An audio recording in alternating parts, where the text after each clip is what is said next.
The lady from the church asked me to pray for her husband's soul. I said, "Of course, when did he die?" And she answered, "Tomorrow." No child should die alone. That's why I decided to let my son invite some friends over. Someone started having a coughing fit at my workplace. The problem is that I work alone in a morgue. Never knock on your door from the inside at dawn. The devil can knock on the outside. These macabre stories and others that can't be told on the channel, you'll see in the Cursed ebook. The link is in the comments. Buy it now.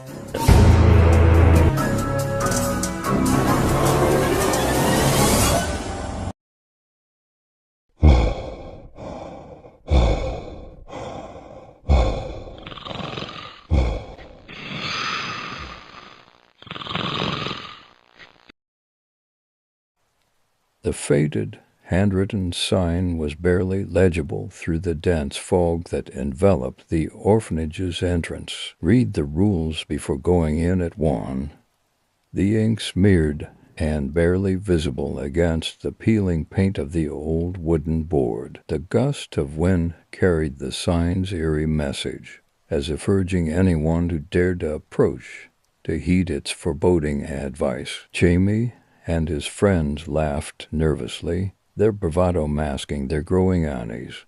They were eager for a thrill, dismissing the sign's warnings as mere superstition. Little did they know the rules were not just suggestions, but the only safeguards against the horrors that lurked within the orphanage's crumbling walls. They seemed harmless enough, but as Jamie's eyes moved down the list, the tone grew darker, more insistent.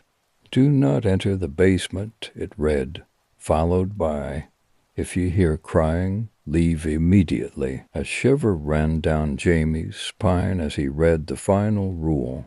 Never look into the mirrors. He couldn't shake the feeling that these were not mere guidelines, but desperate attempts to prevent something far worse from happening. Yet, with a dismissive shrug, he and his friends pushed open the creaking door and stepped inside.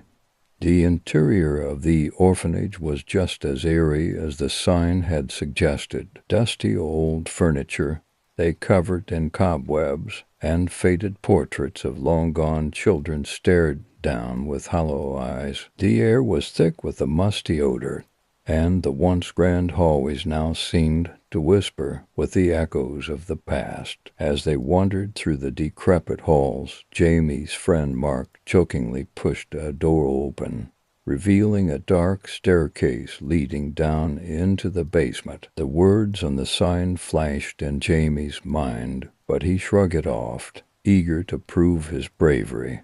They descended the stairs, their footsteps echoing ominously. The basement was colder than the rest of the house, and the air was tinged with a damp, earthy smell.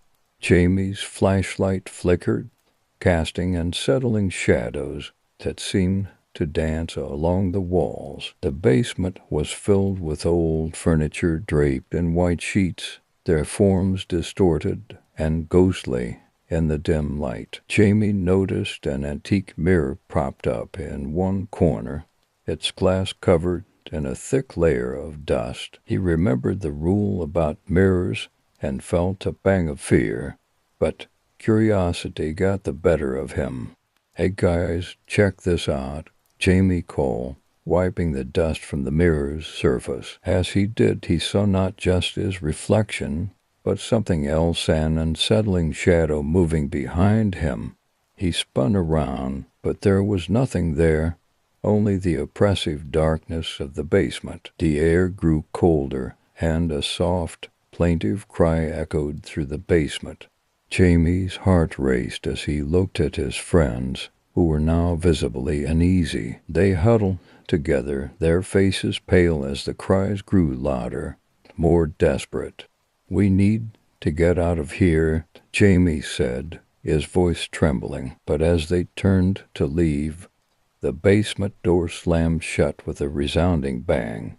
Panic set in as they pounded on the door, their pleas for help swallowed by the oppressive silence. The crying continued, now accompanied by faint whispers that seemed to come from all directions.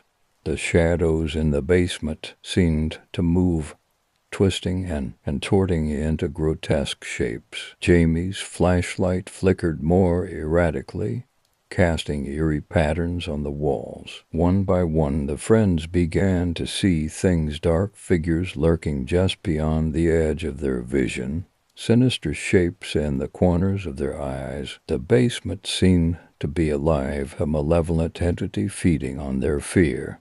Jamie's flashlight flickered one last time before going out completely. The basement plunged into darkness, and the crying grew louder, more insistent. The shadows coalesced into a form, a dark figure that seemed to hover just beyond the reach of their trembling hands. As the darkness pressed in around them, Jamie could hear the whispers clearly now.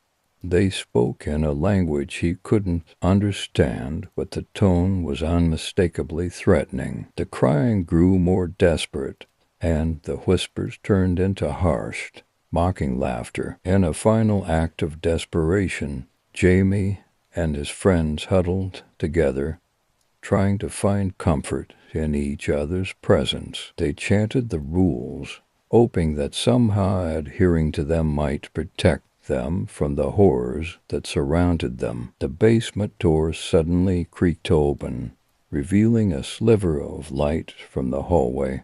Without a word, they bolted for the stairs, their terror propelling them up the steps. The crying and laughter seemed to follow them, echoing through the darkness. As they emerged from the basement, gasping for breath, the orphanage seemed eerily quiet. The once foreboding atmosphere had shifted, leaving behind an oppressive silence. The friends exchanged frightened glances, realizing that something had changed within them. The sign outside the orphanage now appeared to have aged significantly, its words barely readable through layers of grime.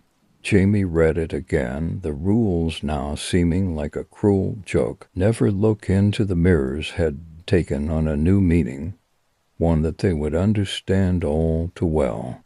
That night Jamie lay in bed, unable to shake the images of the basement from his mind. He avoided mirrors, but the shadows seemed to follow him, lurking just beyond his field of vision. The whispers and cries from the basement haunted his dreams, leaving him drenched in sweat and fear. The following day, the friends spoke little about their experience, each one grappling with their own lingering dread. They avoided the orphanage, the once exciting adventure now dark, unresolved memory. But the rules remained etched in their minds, a grim reminder of their ordeal. Days turned into weeks, and Jamie noticed subtle changes in himself. His reflections seemed to shift when he wasn't looking directly at it. The shadows in his room seemed to move of their own accord, and the whispers grew louder, more insistent. One evening, Jamie found himself drawn to a mirror in his home. Despite the rules, he could not resist the urge to look into it. As he gazed into the glass, he saw not only his reflection, but a dark, malevolent presence behind him. The presence grew closer, its form indistinguishable, but its intent clear. Jamie could feel its cold breath on his neck, and the whispers grew louder, filling his mind with horrifying thoughts. The mirror seemed to distort reality, showing him scenes of torment and despair. The figure in the mirror reached out, its hand pressing against the glass. Jamie's own reflection mirrored the gesture, but when he tried to pull away, his hand was inexplicably drawn towards the mirror. The glass felt icy, and the figure's eyes seemed to bore into his soul. The terror escalated as Jamie realized the figure was no longer confined to the mirror. It began to manifest in the room, its form shifting and writhing as if struggling to escape the glass. The air grew colder, and the room seemed to contract, closing in around him. Desperate to break free, Jamie tried to follow the rules he had so callously ignored.